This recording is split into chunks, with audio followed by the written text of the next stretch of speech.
It's about there. Quite projected. It's about there.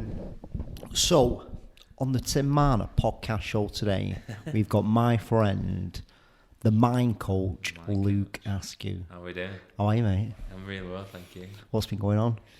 A lot. No, I've been really busy. Have you? Yeah. Balancing between like work life and then also home life. So for people that don't know me, my son's nearly 1 now. So over the last year has been that really, how do you balance both your work life and then also your home life as well? Yeah. So that's been a season of my life where I've been trying to work out what that looks like. It's not easy, that, is it? It's not easy. No, it's not easy. So take me back, because we never had this conversation before. Take me back to little Luke. Luke. And we're at school, right? High school. Yeah. What is it that you wanted to be? What is it that you were sort of aspired to be? It's a good question, that, really, because something that I always knew is that I would do something that was going to impact people. That was just in my heart always. And from a very young age, I was always somebody that knew that if I put in the hard work, I could accomplish anything. And that was because of my upbringing, basically. My dad was massively into personal development. Oh, really? Yeah, so from the age of 14, he would put Tony Robbins books in front of me. Oh, wow. In the car, he would just be listening to audio tapes, so I'd be listening to it subconsciously. And then also, the thing that my dad did, and it probably set me up for who I was, is that he used to love country music, and I love country music, because they tend to have a great story behind them. So he used to sit me down in our conservatory, and he would play a song and go, right, listen to the song, and try and work out what the story is, what the meaning behind of it is. And I used to do this at 13. I used to just lie there and listen to these songs like Kenny Rogers, Buy Me a Rose, and all these things. And then he was That's unusual, that, isn't it? It is unusual, yeah. I love that, though. And he I wish I had that. Yeah, and he sat me down and he was like, right, so what do you think about this? There's a song that was called Standing Outside the Fire. And it was basically talking about that you have two types of people that stand within the fire and on the outside of the fire.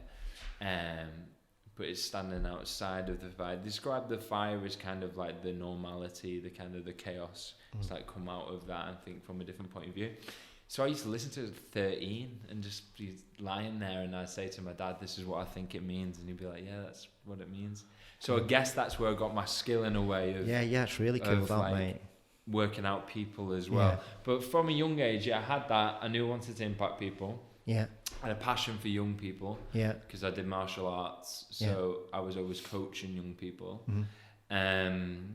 I just had a big heart for people, and that was it. I knew that it would probably be youth that I would focus on from a young age. But what are you thinking? Because you can't, I just want to give impact. Are you thinking you want to become a speaker? Are you thinking what are you thinking you want to do? A teacher?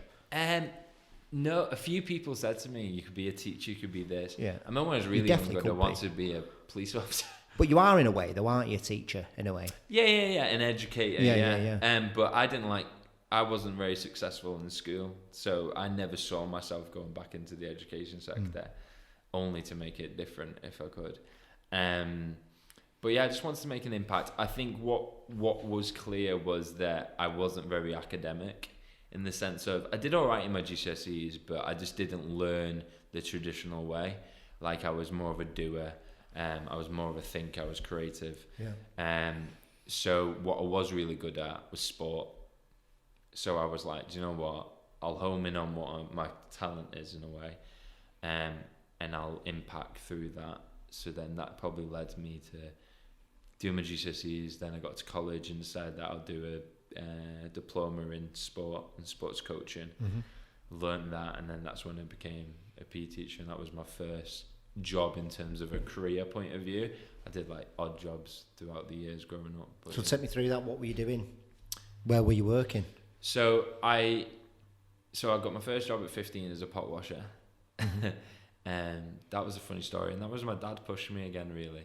I remember me saying, Dad, I need some money, and there was an advertisement in the pub window. I was like, oh, would you just ask? He's like, I'm not asking. He said, if you want something for yourself, go and ask. And I asked and got the job. Then I worked at Asda at 16, and did that for a few years.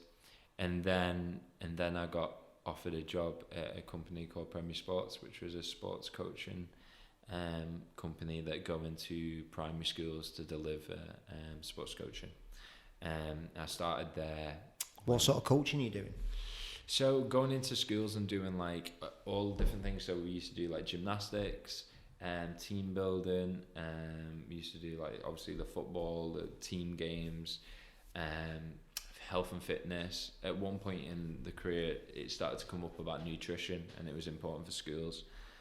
So I took a role on doing that because it started to talk about mental well-being and stuff like that, and I was really interested in that. So I started to dive into that route as well massively.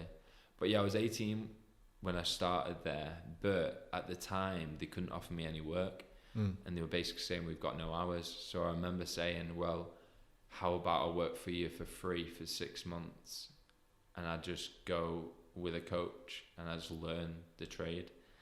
And that's what my mum installed in me. She was very much like... You had a really good upbringing. Yeah, I'm very really good. I'm very lucky. I'm very grateful really for the morals that my parents brought me up on. And my mum was like, you can't go the front way in. Like, you didn't go and get a degree, but she says there's always a back way into things. Like, learn the trade. She always had this mindset of take life as a learning curve, always. So she always was like, this job might be not the one that you're going to do forever, but you didn't go to uni, so this is your university.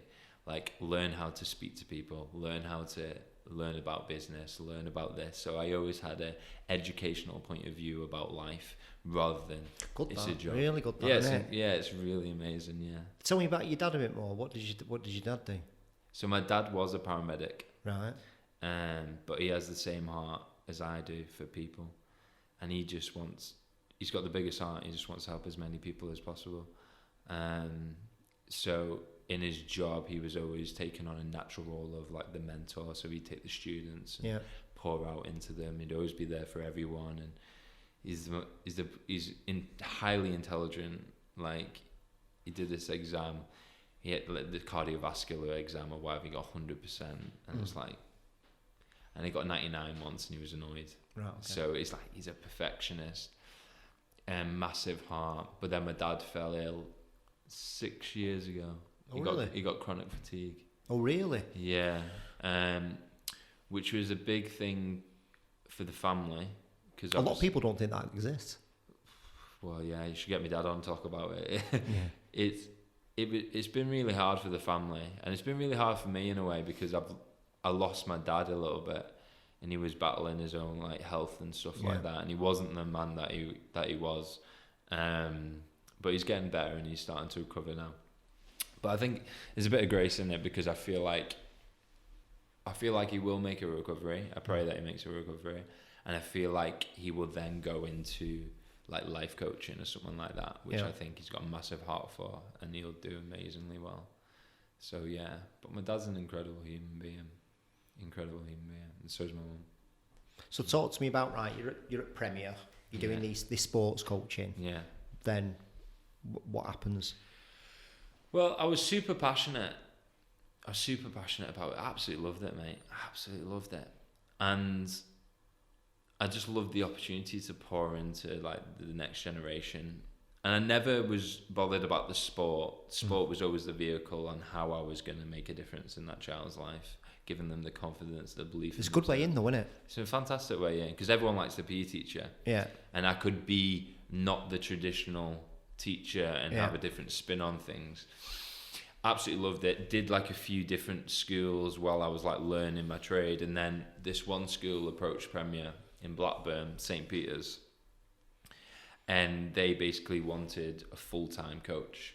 So it got decided, and there wasn't many people doing this at the time, and I remember one of the guys coming up to me and said, "Luke, we're going to offer you this school because of the hard work that you did, because you didn't work for 6 months." Do you know what I mean? It's kind of something like, you've put in a lot of effort, so I'm going to give you a great opportunity. She was like, going to the school 5 days a week. This is paid now? This is paid, right, yeah. So 5 times a week. Just go and be you and influence that school. I was like, right, okay, let's go. And the school was in quite a deprived area of Blackburn, which I loved because the kids are very humble. Yeah. And anything that you give them, received. So like, oh my gosh, you really care about me. What kind of thing are you teaching them? So it's literally just sport. Like, I know, but like, you're not just giving sport, are you? You're kind of giving them like... Yeah. So, and that's not the job, but that's what I did. It was for me. My perspective on it was that I need to make sure that these young people believe in themselves, know who they are, and they can see the potential. And I'll do that through my lesson. So even when a child's walking into the class, they have to walk in a certain way. Not because that's school rules, but that's because you're learning about respect. You're learning about what life's really all about. And it's like, I'm speaking, you're listening, not because I'm a teacher, because that's what respect's about. And I had these high like morals, and then you get a lot of kids that are trying to catch a tennis ball and keep dropping it, and that's the first time when they start to give up and they don't believe in themselves. And then it's just coaching them through that and going like, well, why do you think you dropped it? I said, well, at the beginning of the lesson, how did I demonstrate to catch it? Oh, your hands were like that. Do you think your hands were like that? Oh no, they were a bit like that. I was like, okay, so how about this time we try and do that, and I'll throw the ball. And we did it, and catch it, and go, see, I told you. And you go, oh, right. I go, do it again, and again, and again, and then just a little like rub on there, no, well done. And then you just walk off, and that. See, that's not sports, mate. No, it's not. It's and it transforms them. And what was incredible about that school was that they hadn't won anything in a long time, sport-wise. And I said when I get there, I said, right, we're going to get some trophies in this trophy cabinet. And there was this tournament, this tag rugby tournament, that we'd entered every year before I was there and never progressed, because there was this one school that was always like winning. So I got my tag rugby team together, and I remember the first lesson wasn't outside, it was inside. I said, we're not going out there. It was like Coach Carter. It's like, we're not going out there until you understand what a team is and who's our team captain. So everyone points to this lad, Jaden. At the time was like the most athletic person, like tallest. He was our best, I would say, our best, most talented person. He's not usually the best leader. And then there's little Tyler, who's about this big, who wasn't the most talented, but his mouth was, he was always, come on guy, like. Yeah. And I said, right, who's our captain? Everyone pointed to Jaden. I was like, opposite, it's Tyler. And then we thought, why? And we learned that, and they said, right, however, he might be our leader on the pitch. I said, but we're a team, and we win as a team, we lose as a team. And we went out, and then we trained for so many weeks, and then we got to the tournament, and we won every single game. And then in our group was the best team that always wins, and we played them and we drew, and the team that won the group would progress. And that team, because they out-tried us, progressed, and we were going to go out. And then one of the guys came over and said, St. Peter's. I said, yeah. I said, congratulations, guys, you're through to the knockouts. I said, why? He was like, we do a lucky losers, which is basically every team that came second, whoever tried the most goes through. And we had that. So we went through, I got them together. I said, right, we're through. I said, here we go. I said, game by game, let's do it. And I'd always get them in a huddle, and I'd be like, 1, 2, 3, Peter's on 3 type of thing. And I was like, come on, let's go. And the parents were all watching, and I wanted to change a culture. That's what I wanted to do. I wanted to change a belief system that actually anything is possible. Now, are you thinking that right at that moment? Are you thinking, yeah. And that's what you... How old were you at that time? 19. Mate, I just like... I've told you this before, it's just like, nobody thinks like at 19. Yeah. And they went in... That's big thoughts, that, mate. We won the quarters, we won the semis, and we got to the final. And I just said to them how proud I was of them for like what they'd achieved, and we were against literally the best team again. And one of the lads just said, sir, do you think we can win it? I said, I know we can win it. I said, but the only way that we can win it is if you guys know you can win it and you support each other. And the game was incredible. It was like just back and forth. I swear to God, the last minute, there's pictures, I'll get pictures. There's last minute, they're on the attack, and I'm looking at my watch thinking they're going to try, because they try every time. Everyone was just doing it every time. There's no changeovers. And this lad just throws the ball. And then I just hear this scream, because I kind of was like, oh my gosh, they're going to win it. And I heard this scream, and then I just saw our lad, Kian, running. And I'm going, so I'm like, Rocket, I'm like screaming and just keep forgetting I'm at this like primary school event. This is like Champions League final. Yeah. And he puts it, and he just puts it down. And I'm like, I was just like, there's a picture of me that's literally just like this, and the other teacher with me. And he put the ball down, the lads and the girls as well, because like mixed. Like just screaming, and what had happened is this lad has gone to it, and Kian just ran and took it. Oh my gosh! And we that is Coach Carter. He was Coach Carter, and I just remember I ran up the touchline. I was like, yeah. I just ran to the parents, and I was like yeah. And all parents were blown away. And I remember that the PE coordinator couldn't go, and I ran the PE coordinator, but put her on speaker to the kids, and I said, "We've got something to tell you. We won." She went, "Oh, fuck it." Don't you forget. I was like, the kids are listening. Congratulations.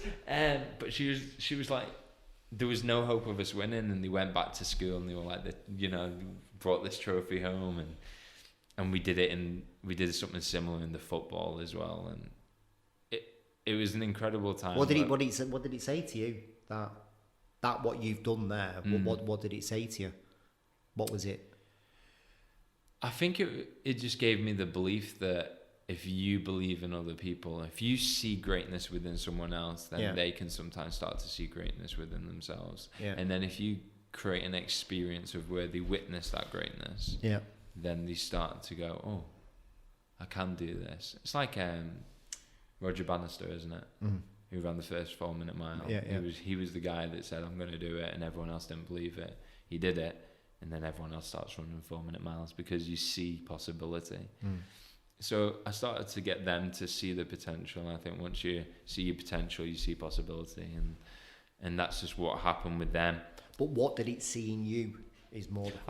This is funny because now I can see what it is, but at the time I wasn't bothered. It was not about me. It was about what the team had done. I never even thought about me once, and. Now I have a gift of it. I know that my gift is I can empower other people. Yeah, and that's my superpower. I can empower anyone, through many different ways. And that's what I saw in myself. And there's loads of other things that I'd learned so much in that school about just being a human being and seeing potential in others. And we did this race for life. And young kid Samuel had several palsy, can't say it. Mm-hmm. And he wanted to run this race, and he's running it in his wheelchair, and the TA is like walking. I just got this urge, he's not doing that. I said, we're going to run. So I ran up and got his wheelchair, and I pushed him around the whole field, like whole race. And at the end, I said to the teacher, I said, make sure his frame's at the end. And we got to the frame. I said, right. I said, Samuel, you're going to do this. I said, you're going to walk over that line yourself. And it's hard on grass.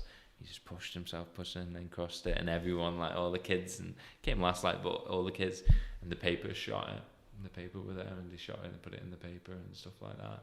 It was just another thing that, and then when I had to leave, this is when everything went downhill, probably. This is when everything spiraled out for me. Talk through that. So basically what happened was, I was working for the agency, on a certain wage that wasn't the best, mm-hmm. and the school were kind of paying a lot of money for me, and I wasn't getting any of it. And the school said, we really want you, we value you a lot, and how about we try and get rid of the middleman in a way? Because I got to a point where I just wanted to be at that school, and the school would turn around to me and say, we can't afford to keep you under Premier. So we made an agreement that I was going to leave, and they were going to hire me. But were you under some sort of contract? Yeah, right. So the contract was like, it's a non-compete basically. And as much as we spoke about it, and there was fallouts both sides and stuff like that, because Premier valued me as a coach, and I kind of turned to Premier and said, I really want to do this for me. And they were like, no. We'll give you more opportunities. We think you can progress more in this and that. And it just fell apart, basically. And the school just said, that's it. I said, we can't continue with the company. we want you, and if we can't get you through them at a good price, or we can't do it that way, so we're just going to cut ties. What did you say to the kids? It was the worst time, because I was so passionate.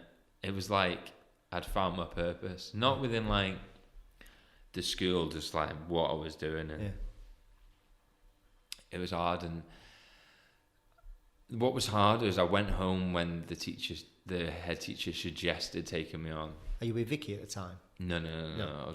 I was with no one at the time, actually. I don't think, no. And I went back to my parents' house, and I was living with mum and dad, obviously, and I remember crying to mum and dad. I was like, I found it. I found what I want to do. It's going to happen. My mum was made up. Money was going to be better. Term time off, weekends off. I'd have a bit of a social life. I thought I had it. And then it just got swept underneath me. I was just a wreck, absolute wreck. And I came to terms with it. I was like, right, okay. So I wrote a letter. How did you come to terms with it? It's just the way it was, wasn't it? I found out I didn't come to terms with it. I just pushed it so far down to kind of go. Logically started to go, well, maybe I could learn a bit about marketing in the business. Maybe I should take a managerial role or whatever. And I wrote a letter to the kids. It was just a heartfelt letter of what I thought of them, what I think they can do in the future, advice for them in life. No one had ever done this before. And I remember going to the head teacher's office, and I said, Michael, his name was, I said, Michael, I said, can you print this letter and give it to every single child in the school? Like 450 kids or whatever. He read the letter, he said, better yet, I think you should read it to every single child in the school. So what happened was I walked around each class from nursery, because I taught nursery, so 3-year-olds all the way to the 10-year-olds. Every class I visited, it was my last day, and I read this letter, and I cried every time I read it, because it was just my whole heart and soul, really. In all the classes, still got the stuff. All the classes like made these like cards, and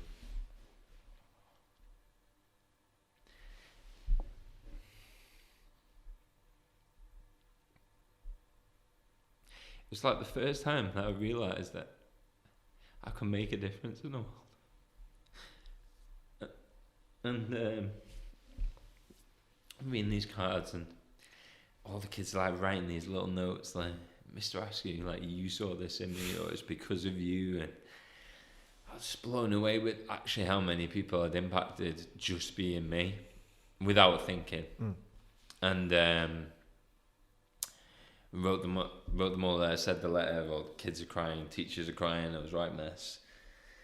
And it was the hardest thing I ever did. It was like splitting up with your wife when you didn't want to. And I had to leave the school. And then nothing was the same ever again. Where was you read after that? After you'd done that, like, where did you go? What were you thinking of doing? So the plan was that I was still in Premier. I would continue in the company. They offered me a position to run all the whole league clubs and to manage like our 40 staff. That's pretty cool, man. I was 19, 20. He said at that age. Yeah. They just believed in what I could do, and the ability to influence people and manage people and be a leader. I did it, but it just never felt right. It just never felt right. And I did it successfully in a way, but I'd lost the spark of wanting to get up on a Monday morning. I was like, work, like when I was in the school. Oh my gosh, Sunday night I was buzzing. I couldn't wait to get back in. So I did that, and then I decided I can't do this anymore. I'm gonna have to leave. What were your plans? Just leave?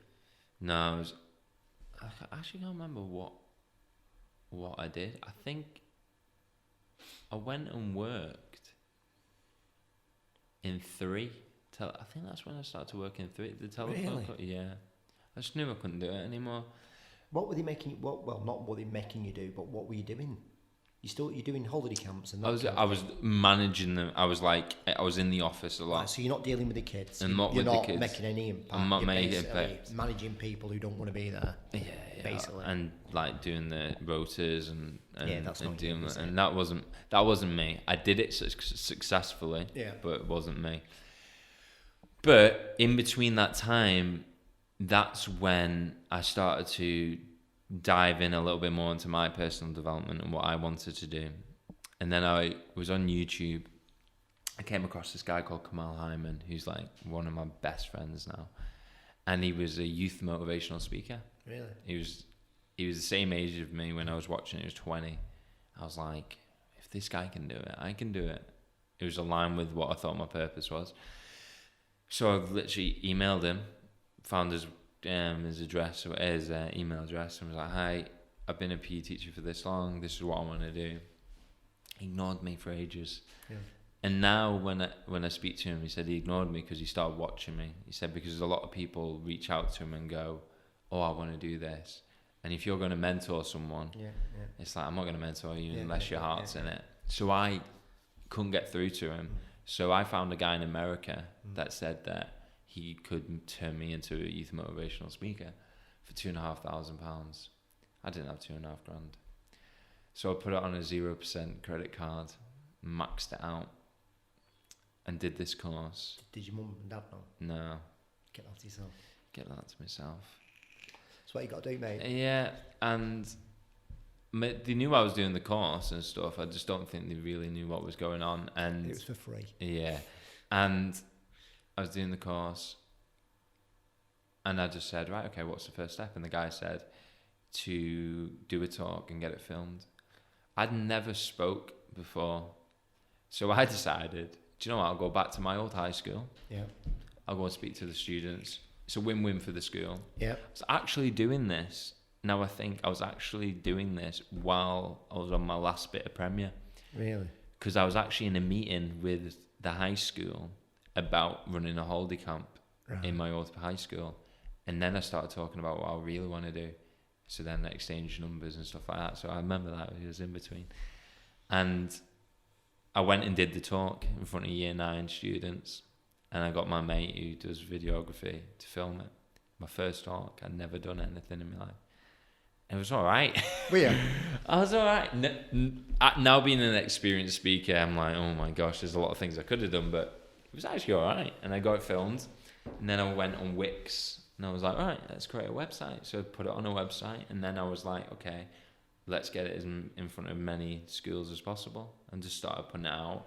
Then Kamal, who also invested in the same course when he was younger, I found out, spotted what I was doing. So he reached out to me.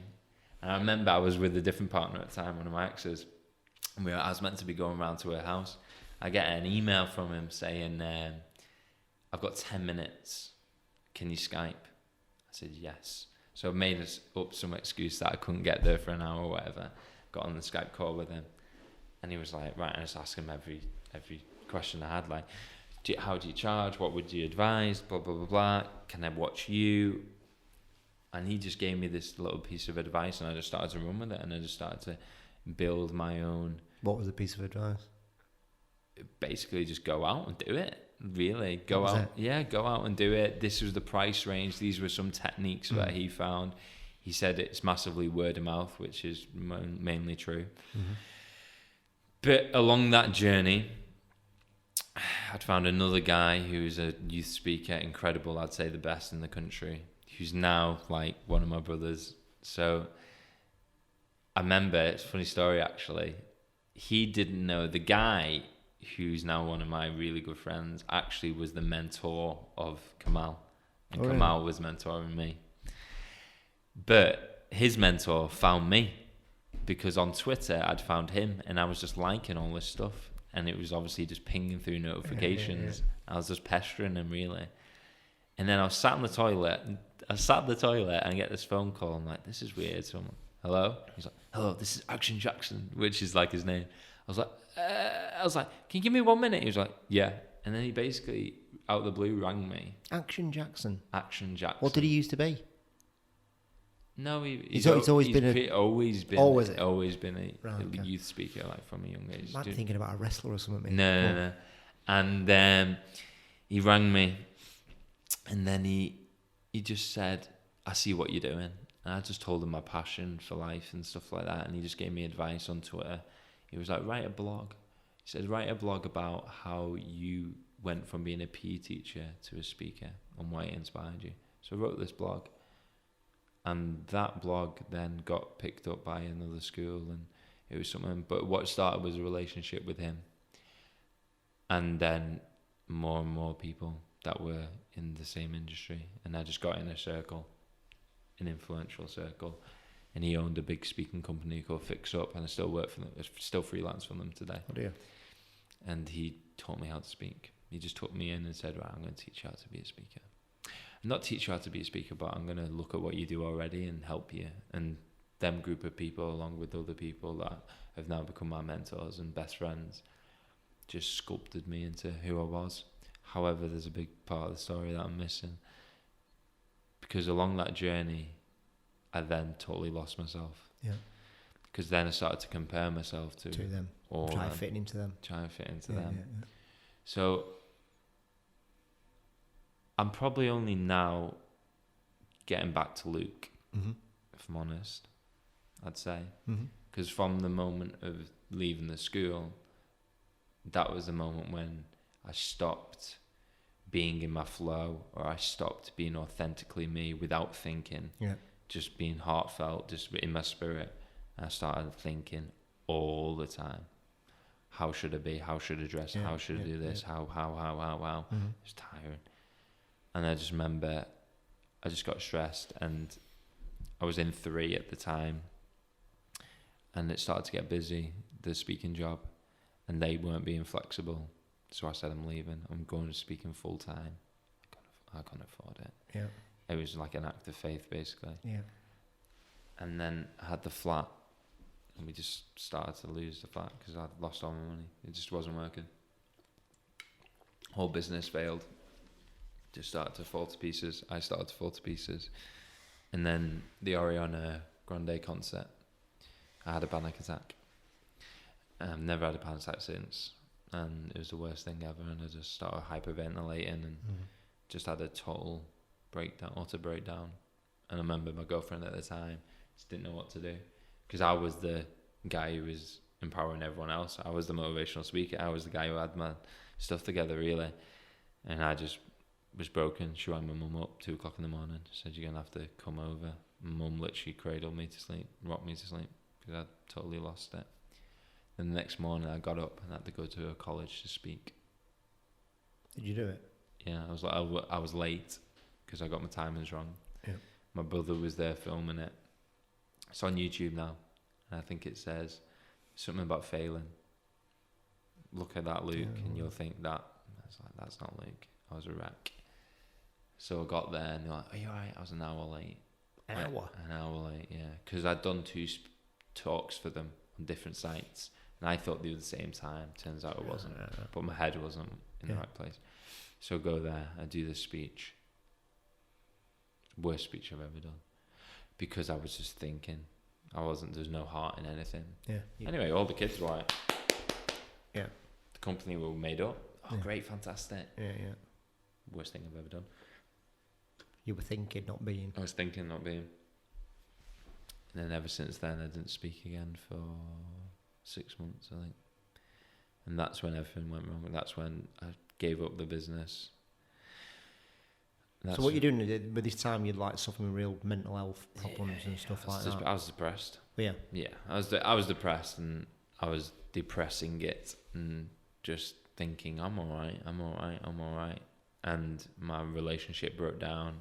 And the partner that I was with, I knew I wasn't meant to be with her, and it's hard to say because I feel really bad for what I did, and I was literally just kind of keeping her there kind of at the time rather than just letting her go. Yeah. And I just had this massive breakdown. We split up. I'd lost the flat. And I moved to Manchester because I refused to go home. I wasn't speaking to my parents as well. You weren't communicating what was going on internally? No. I think half of it was pride. Definitely with my dad. Yeah.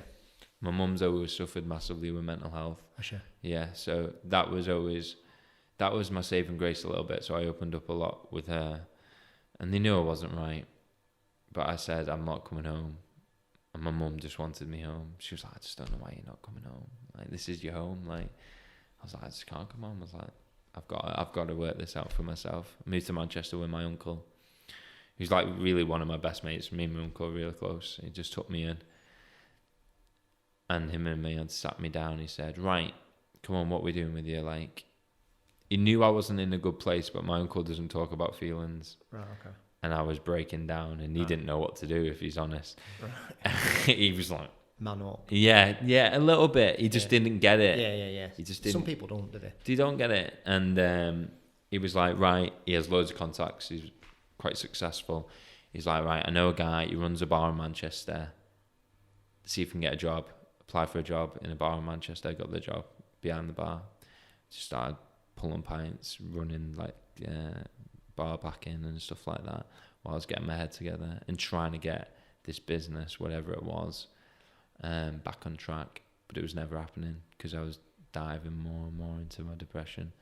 And then I remember they'd gone away for the weekend, and I was alone. And I was alone in a bad place. Yeah. I'd be talking suicidal thoughts, or I think what I'd say is I was at the end of my will. Yeah. And I was thinking about it. Yeah. I wasn't at a point where I was like, it would be a better option. Yeah. But I was at a point where I was like, I kind of see why it could be an option in a way. So I feel like if what had happened not happened, which I'll say in a minute, I would have been well down that road. Just crying my eyes out again 4 hours straight. A wreck, absolute wreck. And then I went out, I just had this urge to go outside, and I went outside. It was pouring down with rain. I sat on like the garden furniture, just crying and crying and crying. I was just like, what am I gonna do? I just got more upset because I was thinking, you had this Mr. Askew, which was like this influential, people saw greatness within you, and you're absolutely at rock bottom and you don't know who you are or whatever. Like, how has that happened? Like, why me type thing? And I was done. I think when I was done, I was like, I'm done. I'm on self-destruct mode. But before that, I just had an urge to shout out. And I literally just put my hands up in the air and was like, right, if there's a God, an Allah, a Buddha, a Jesus, a whatever, if there's something, can you please to God help me, because I'm done. And then that's when I had my massive spiritual encounter. All right. So I had this voice come to me that came in the form of my own thought, but with authority. Right. So you're not actively thinking, but a thought comes up and it's just constant and it won't leave you. And it was a name. It was Hayley Melander. I was like, I know that name. I was like, why do I know it? Turns out she was part of this inner circle that I was part of, but I'd never known her. I think I'd met her briefly once, but it's not something you should be thinking of in the moment. Yeah. So I was like, I like ignored it, and then I went back in, and then I couldn't get upset again because all I was happening was Hayley Melander. So I start like searching on Instagram, realized that Kamal followed her, Jackson followed her, like these people, and she was a motivational speaker. So I reached out to her and I was like, hey, I think you were at this event that I was at, I know Jackson, blah blah blah, is there any chance that I could just speak to you about something? I'm in a bad place. And she straight away was like, yeah, 100%. And I was still working at 3. It's hard working out. I was working at 3 and I was working at the bar. I was working 2 jobs because I didn't have any money. And I remember she rang me on the break. I was upstairs. I had an hour break. She said to the manager, I need an hour. He's like, oh, you can't have it. I was like, I need an hour. He's like, right, okay. I just had my headphones in. I was like, she was like, are you alright? I was like, I said, no, I'm not all right. She's like, just tell me. I was like, I'm in a bad place, a really bad place. She's like, in what sense? Like mental health? Like, I was like, yeah. I was like, I think I'm really suffering with depression or something. And she's like, can I just ask you a question? I was like, yeah. I was like, why did you reach out to me? I was like, well, it's going to sound a bit weird. I said, but I had this moment a few days ago and you've been on my mind ever since. She's like, what was the moment? I went, I kind of surrendered to God, the universe, Allah, Buddha, Jesus, whatever it is. She went, oh, okay. She went, yeah, that's Jesus. And I went, what? And she was like, I was like, what, the guy that died on the cross? She was like, yeah. I said, how do you know that? She went, because 2 years ago, I tried to commit suicide. That's all right. She went, the same thing happened to me. And Jackson and another guy called Jay, who's a good friend of mine now, were the guys that knew it was happening and had a feeling that was happening. And I got told to ring them. And they came to my house, and they're both Christians. And he said, you know, God's intervening here. Like, just trust me, pray with us. And she then got out of her depression. So I had the same encounter, but through her. So I said, well, what the heck am I meant to do now? That's like not a pill or anything like that. This is a bit weird. And she was like, right, I've got to go, but we'll keep in contact. I'm like, right, okay. I was like, this is the weird. I was like, this is the weirdest thing. So I'm going back down, sell the mobile phones, going like this. I'm on the weirdest moment ever. Anyway, the weirdest thing then happens is my manager, Armando, Portuguese guy.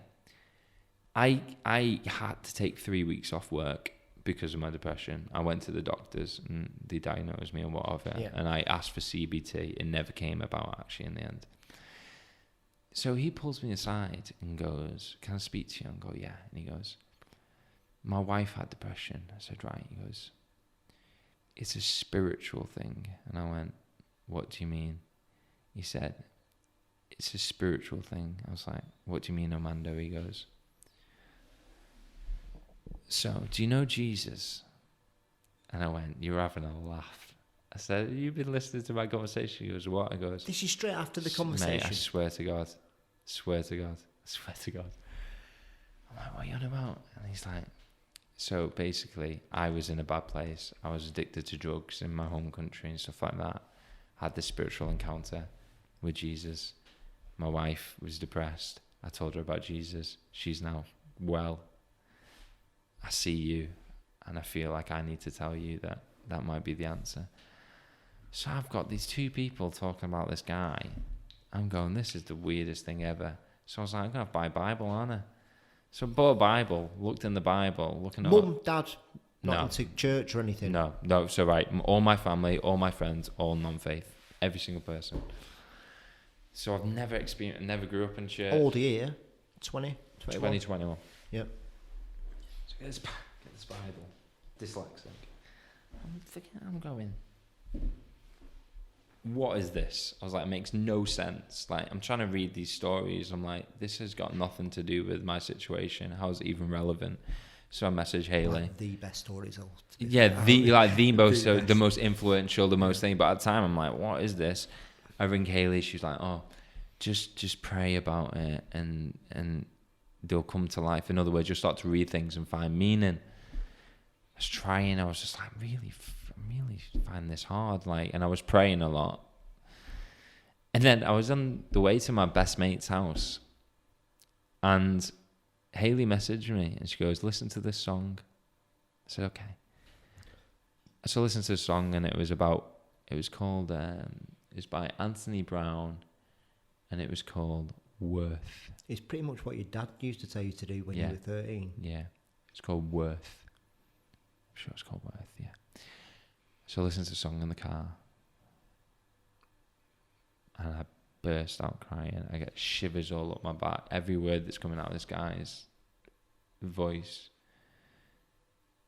I'm just like, I'm having an encounter. I burst out crying. I just feel this cathartic experience. overwhelming sense of love, energy, unexplainable.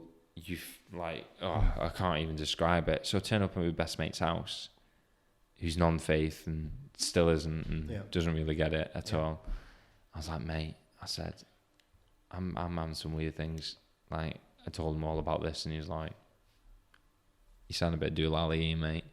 I was like, no, I'm being serious. Like, I'm in a better place. Like, there's something happening. Oh, whatever. It's like you're getting healed from the inside. Yeah, it was weird, man. It was really weird. And I got in quite a good place. So then I stopped praying, and I stopped speaking to this intelligent power. I stopped because you thought you were all right. So I thought I was like, "Cheers, thanks for the dose. Yeah, I'm all right now. I'll crack on." I was just a wreck again. I just started to same thoughts. The mind takes over. Then it's like you go from being same patterns, same beliefs, just ooze in, and then we went away as a friendship group to the lakes, and none of my friends knew I was in a bad place. They could work it out because I hadn't been right for a year. They said that we don't know who you are, basically. I had a breakdown in front of my friends, full-on breakdown. And I remember one of my best friends, Alicia, she was just rocking me to sleep because I was just a bubbling mess in her arms. It's a bad place. So then when that happened, I thought there's only one thing to do. Start praying again. What? Start praying again. Start praying again. Start praying again. Start saying, help me again. And then same thing happened again. I started to get interventions. People started coming into my life. I started to watch videos. This one video was when anxiety attacks, by a pastor called Stephen Furnick. And I listened to it, and he was telling the story in the Bible, and he was linking it to anxiety. But he was telling it in such a way, he was talking about mobile phones, he was talking about social media, he was talking about real life. And it just like joined up dots and gave me a new perspective of what this anxiety could be. And like another perspective on it from like God's point of view, or, you know. And it just healed me in that moment. I swear to God, that moment I was like, I'm fine. You understood it. I got to the point, where you use it, the songs. I get it. I embedded it, and I just took the message, embedded it. I was fine. I never did CBT. I never did anything. It was all through that encounter. I just started watching more and more of these like sermons, and it just started renewing my mind. It's a powerful thing, knowledge, isn't it? And for me, that's your biggest gift is knowledge. You know, the stuff that you got. It's just like, for me to have somebody like you at school, I think I would have probably gone down a different path. Like, if I had somebody like you coming in talking at my school, I would have done a different path, because I would have connected with you. I couldn't connect with any of my teachers. And I was a misfit. I was reckless. But to have you come in and just kind of go, oh, I've never really looked at my thoughts like that before. I've never really looked at life in that perspective before.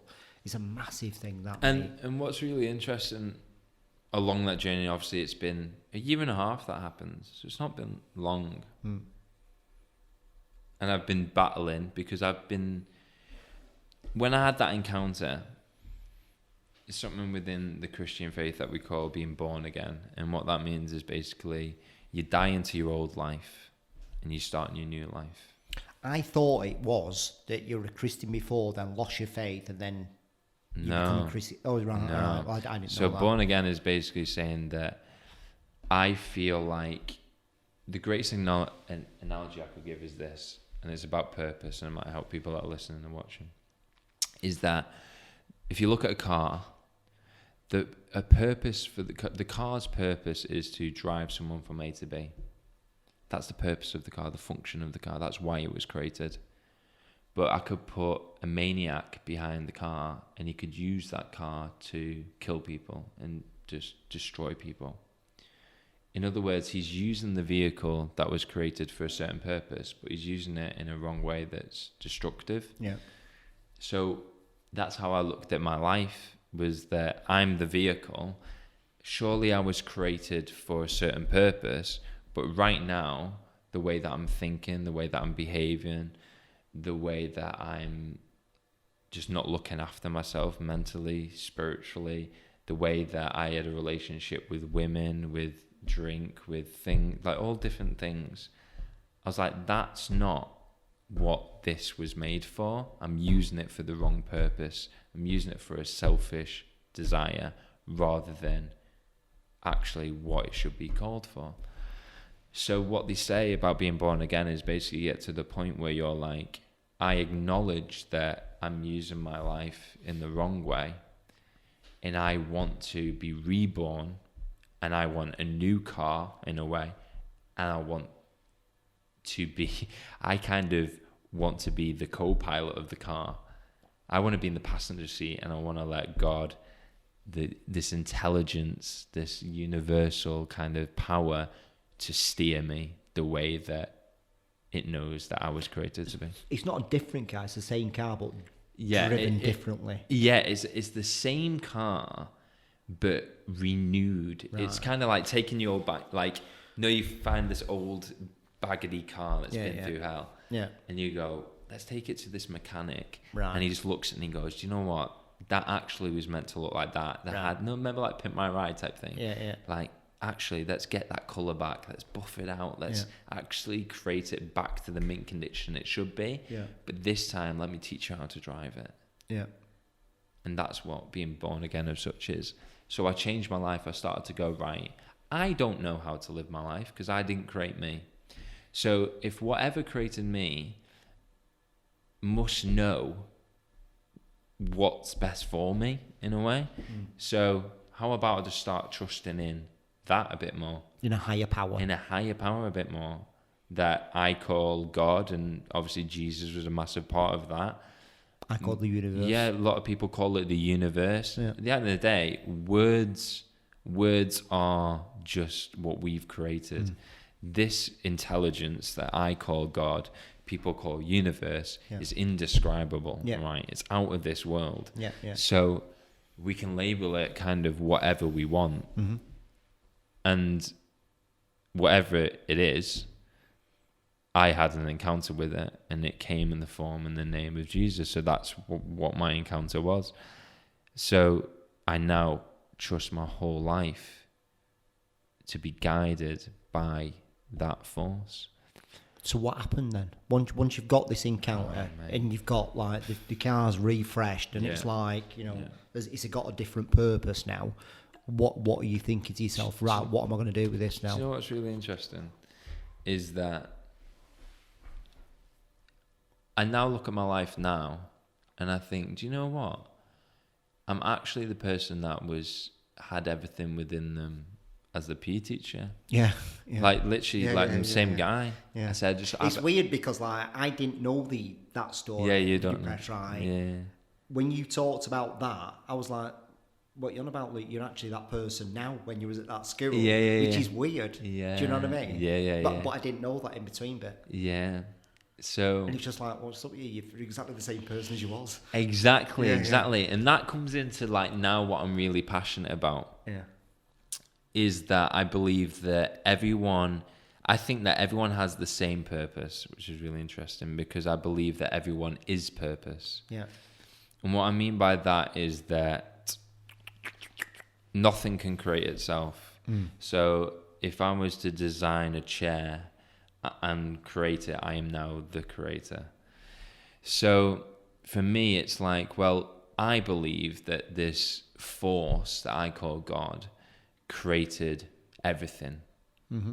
So if it created everything, then surely everything that was created must have a common purpose to a certain degree. And then when you look into the Bible, it said the first thing that it says is, let's create man in my own image. And that's fascinated me for a long time. And then the instruction is, right, only 2 instructions for the whole world to listen to. Be fruitful and multiply. That was it. Be fruitful, multiply.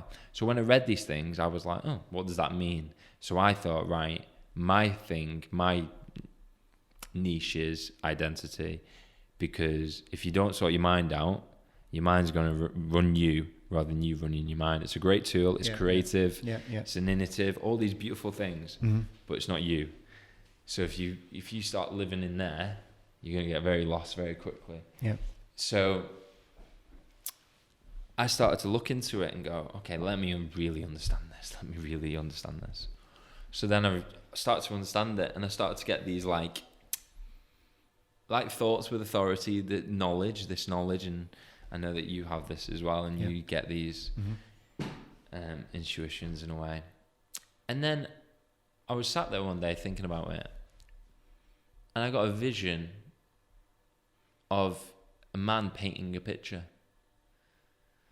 See, what's really interesting about God is that he will communicate to you in probably two different ways: in experience, or he'll take over your imagination. You know, you just have a random thought. Yeah. Daydream or something like that. It's like, you're not doing that all the time. So it's a little painting. And it came to me. I said, imagine that we're in an art gallery, and you could walk around this art gallery, and if you were into your art, you could understand and guess which artist drew which one. And you'd be like, that's Van Gogh. That's this, that, and that. Because what an artist does is that they express who they are on the inside and put it on a canvas. Their interpretation of the world. Their interpretation, right? So then I read that passage, I was like, he's saying that we're made in his image. In other words, that we're a reflection of him. And if he's made everyone like that, then that is the purpose. So then I was like, so what is God if we're that mirror image?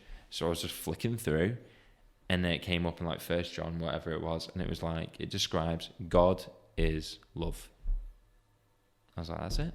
So when we say that we're made in his image, we are an expression of love. Now, we talk about love and we say it's this and it's that and it's linked with sex and it's linked with this and all that.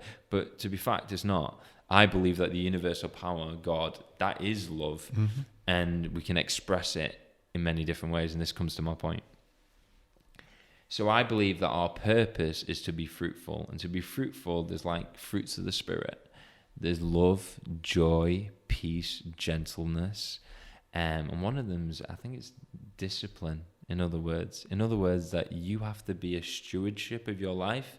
In other words, know what's bad, because you've got that moral compass, and keep away and go, well, if it's not in the image of love, don't do it. So you have these fruits of the Spirit. So I'm like, okay, so that's the command: be love, joyful, and multiply is basically go and put that in the world as much as you can. And imprint it onto people. So then I was like, oh my gosh, I found my purpose.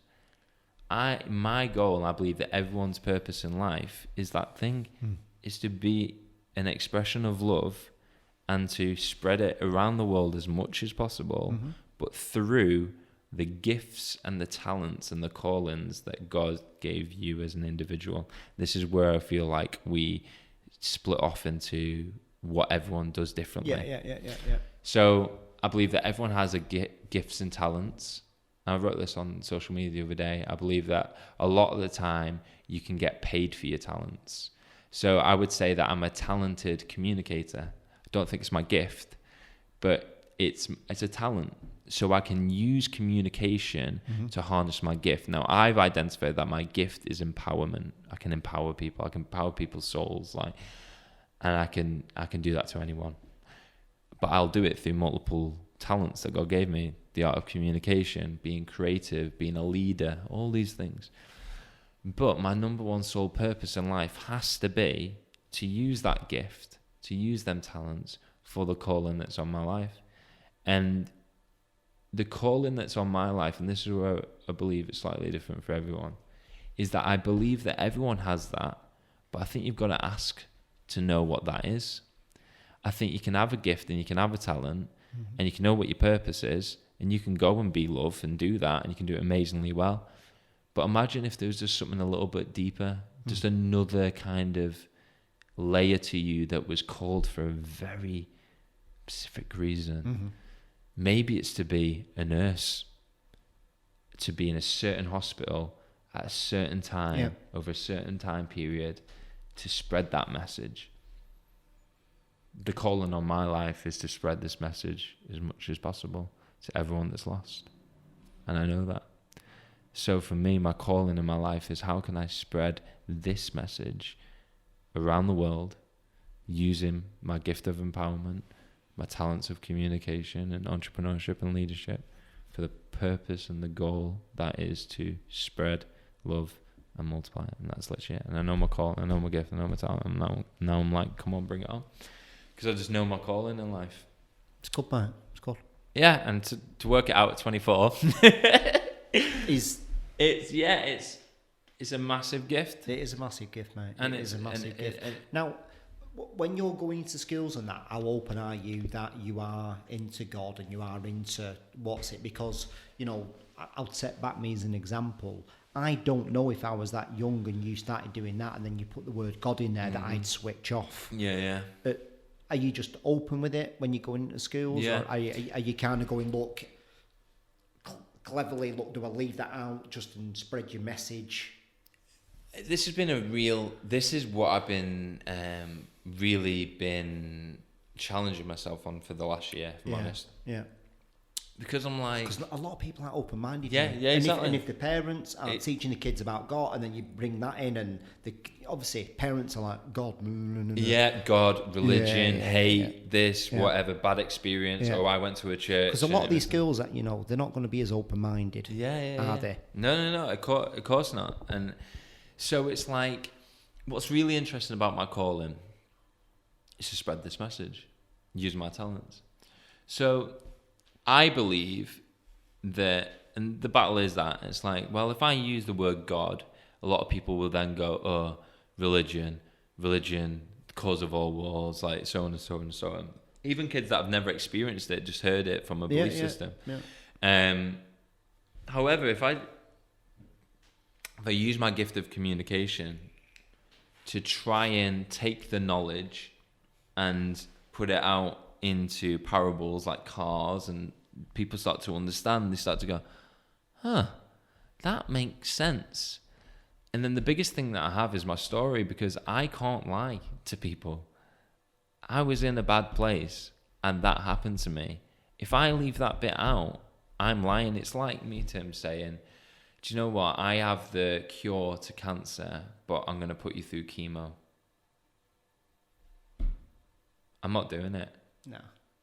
So for me, it's like, I believe that I have the cure for people to stand in purpose, stand in calling and a gift. Is life easy? No.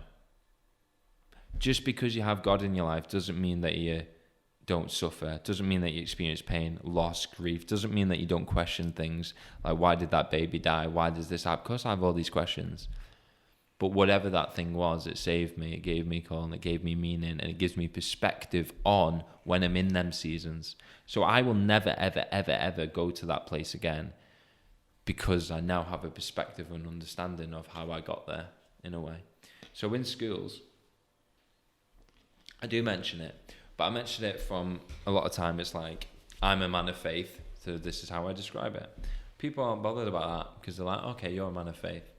Preaching it's different, and I don't, and this is the battle that I believe, and obviously I do a lot of work within the community of the church of such, and I'm going, right, listen up, and people know it. I said, we're losing a lot of people, we're losing a lot of young people, it's because we're doing this all wrong, and it's not right. I don't think we've done it.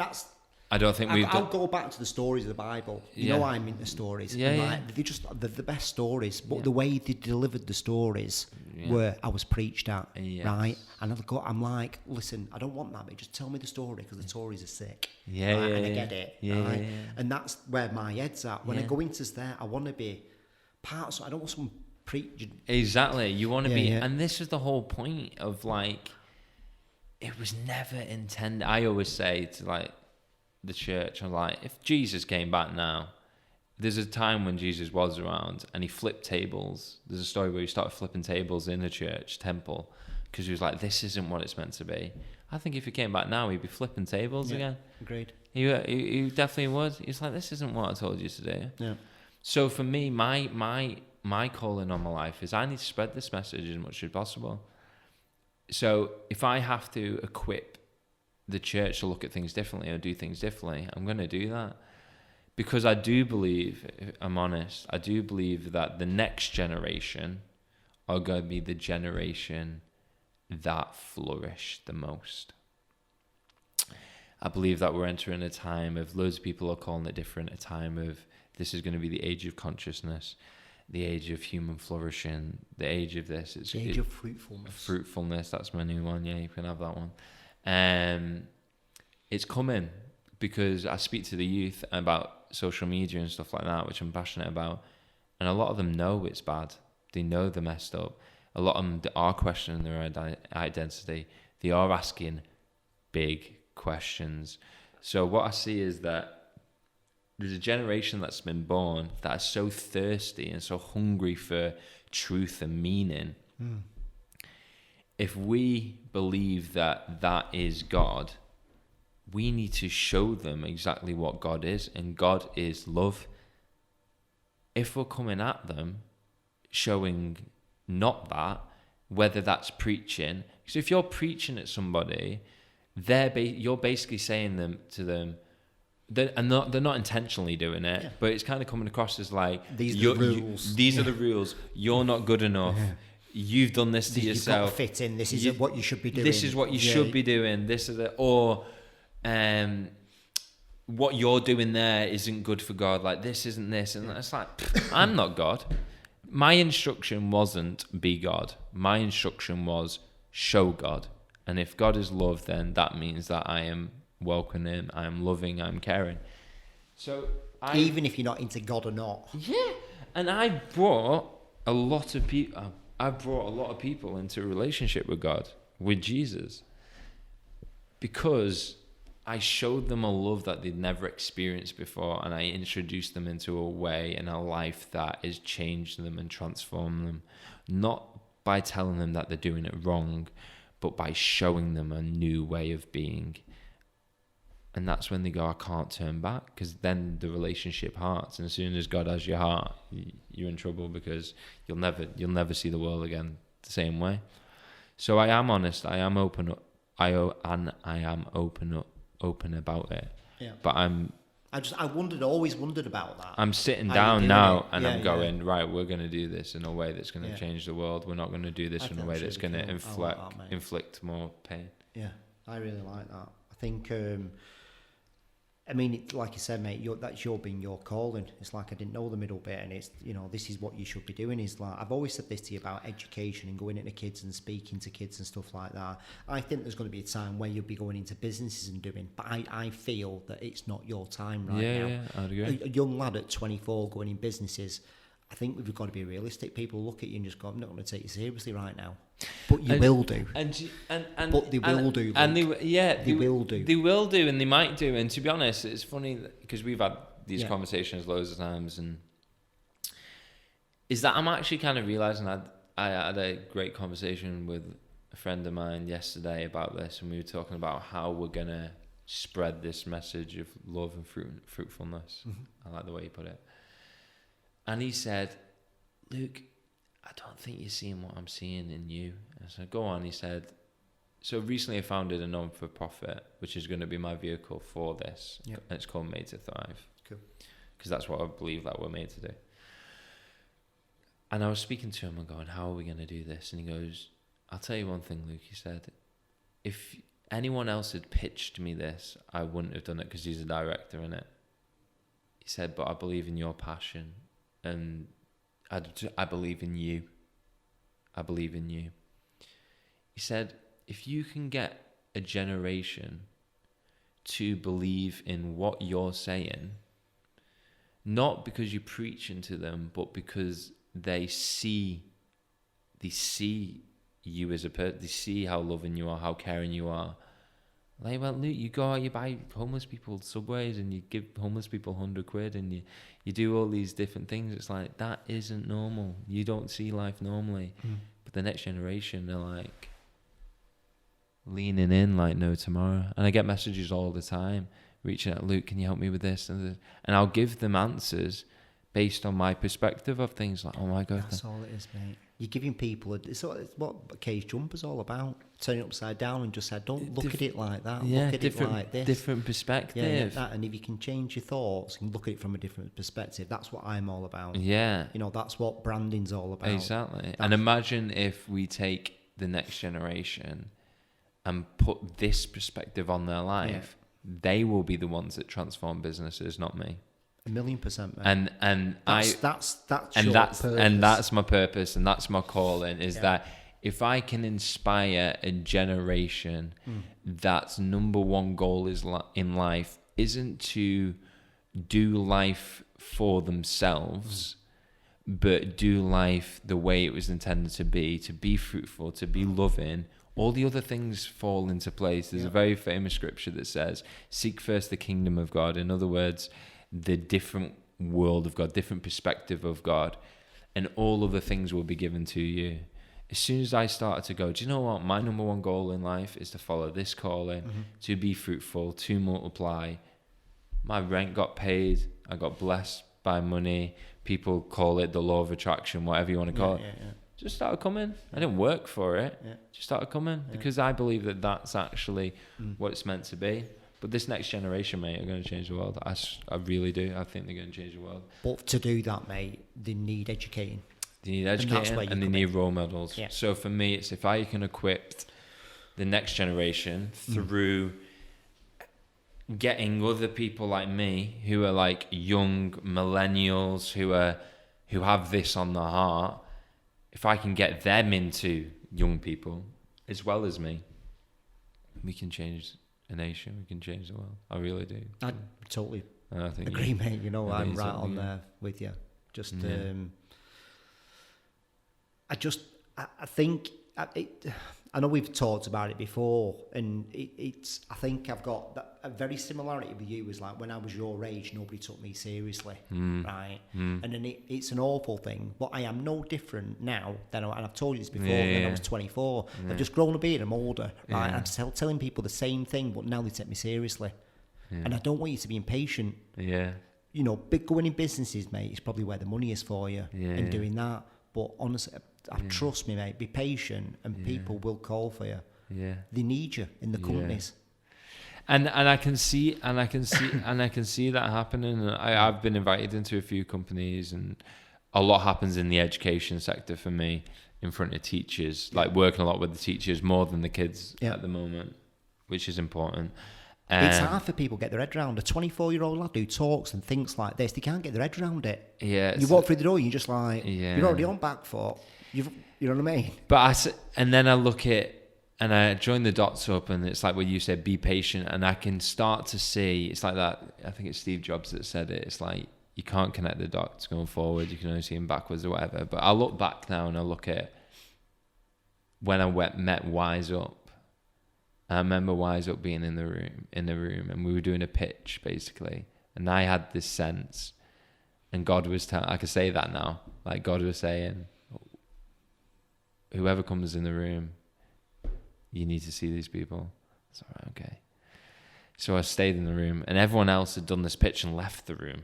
Like, what was the pitch? So the pitch was basically, it was a board of people in education, and you're telling them about your services. Right. So I came in, did my presentation, and then Lisa, who was running it, going, all right, Luke, do you want to go? And I was like, no, I'm just going to, can I just stay and watch whoever comes? She was like, yeah, if you want, do you want coffee? I'm like, yeah.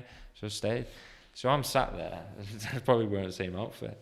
I'm sat there and I'm watching Wise Up boys come in, looking very different than they are now, in the little ties and suits and little name badges and cue cards. And so I'm sat there and I'm thinking addiction awareness. I was thinking like all like the general stuff that happened.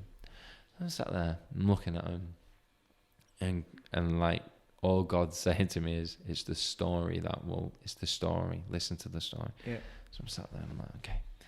So they tell the story, and Mark's telling them about like the story with the hammer, and Liam's talking about all the drugs and everything that's happened. And I'm just so moved, and I'm like, oh my gosh, like these are real deals. These are real deals. And then Liam turns around. You won't mind me saying that. Liam turns around and goes, we're not like any other company. We're very different. And I don't think he really understood how they were different. Because the services that they were offering were no different.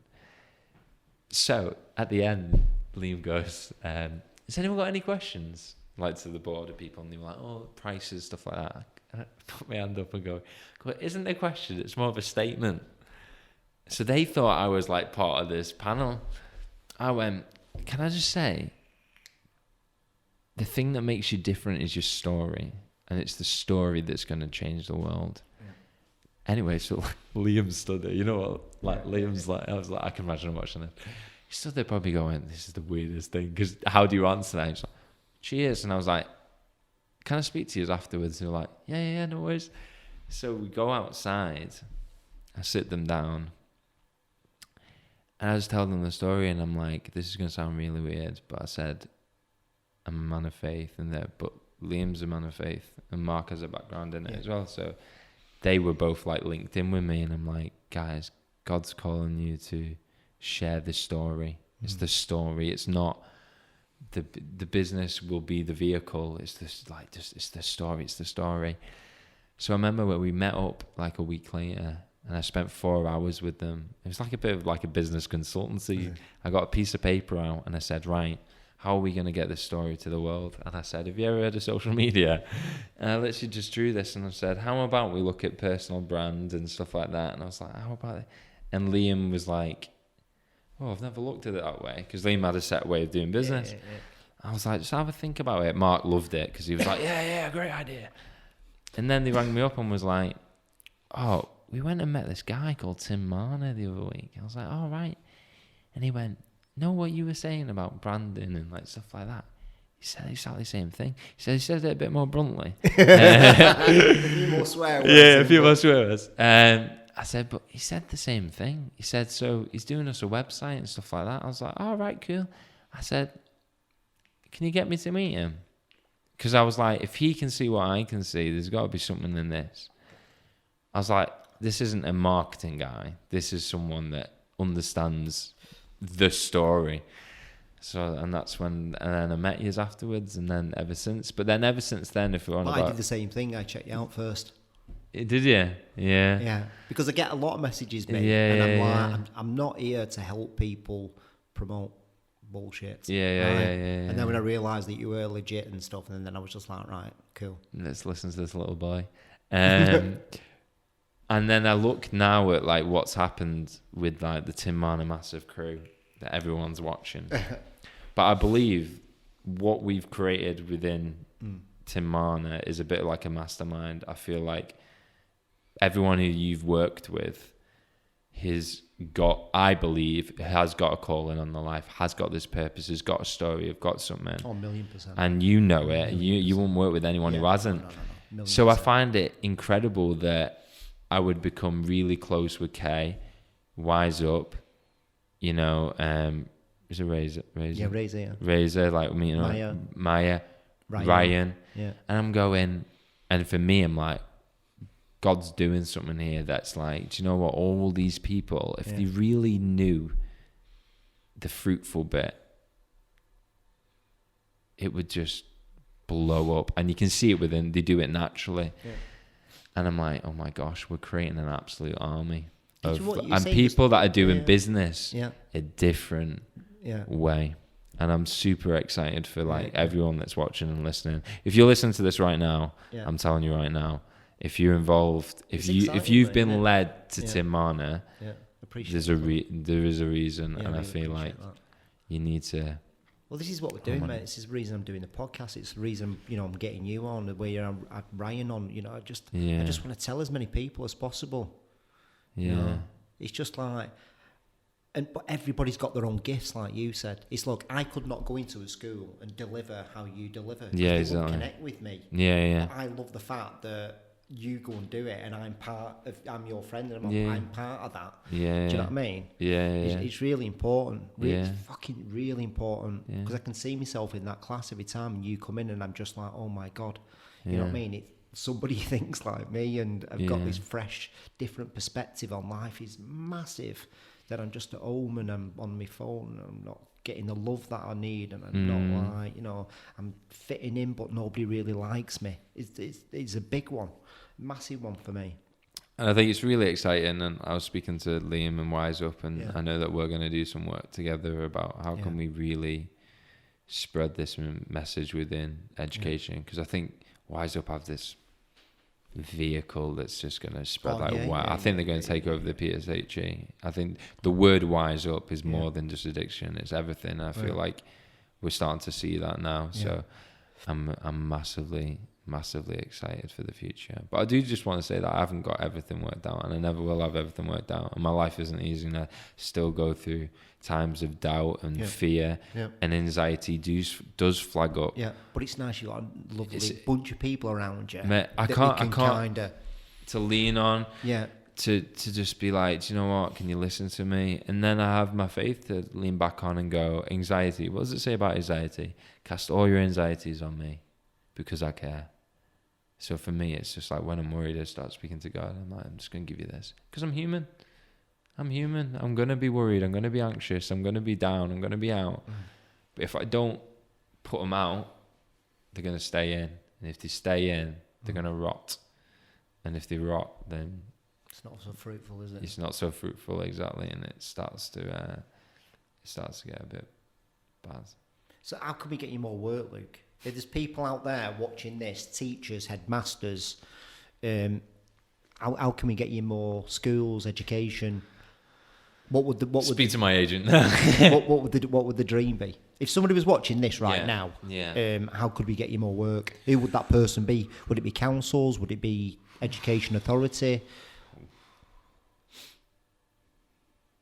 I think the big dream would be, how do we change cultures within school first? And who is that person that has that yes or no answer to let's get Luke Askew in? They will know if they're listening. No, I think you can change the culture of your school if you're a headmaster, a head teacher. We can go bigger than that. But then I also believe that true change happens within community. And if enough people can transform a community, then people start waking up and going, there's something different here. And that's what I did with Farnworth Matters. So all the primary schools in Farnworth are now working together, and the number one goal is to be fruitful. Really?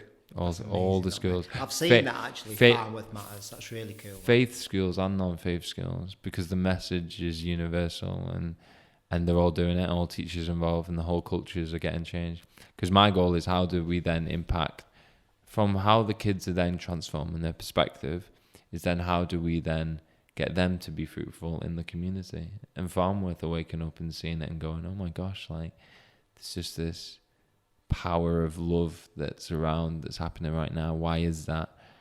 And people are going like, oh, this guy called Luke Askew just came in with this idea about spreading love. That's how it starts. So I think for me, it's like, if you're watching and you're part of a school, whether it's primary school, high school, think bigger than your school, and think about everyone else that you know within your cluster, within your community, and go, pull every string that you can to just have a word and go, do you know what? How can we empower the next generation the best for the purpose of the future? And then I've just got a massive heart for people individually. Something that I really want to focus on, Tim, is mentorship. It's hard because I'm 24. It's what I'm saying to you. You're patient, mate. It's patient. Like everything you said, you keep putting out this message, mate, and I promise you people will come. But do not tell people anything. Just keep putting out the message and they will come. I promise you. And they'll do that massively. It's funny though, because you're destined to do that, mate. Oh yeah, I spend so much time with older people. You're just doing your training and your craft at the minute. The mentorship and stuff, and it will come, that, mate. I promise you. I promise you. But big thing is, just if we can influence change within the education sector, then we'll do it. And also, if you listen to this and you're a rich millionaire that wants to help this cause, invest in the mind gym, which is a whole different conversation. Invest in Made to Thrive, just to help resource this message as much as possible. Sounds. All right, mate. Thanks for coming on, mate. You're welcome, mate. You're definitely coming back on again. Am I? Yeah, because we got to, like I say, we're going to talk about other things. We'll definitely talk about the mind gym, because that's really, you know, yeah, to me, that's exciting. Get that out exciting. there, and then, you know, just come on in a bit and just tell me where you're up to, your journey and stuff. It's really important that we keep spreading this message. Yeah, we mate. can only do it with media, because it was actually Liam that said it to me the other day, that we're not doing enough. Who aren't doing enough? All of us, we're not doing enough. Yeah. We need to do more, and we just need to do more. And we all need to support each other, and we just got to do more and more until, you know, these people kind of listen and kind of go, okay, I'm not going to think like this anymore. I'm going to think like this. Man, massive, isn't it? It's cool to think like that. Thanks, mate. You're welcome. Goodbye, everybody. See you later. Bye.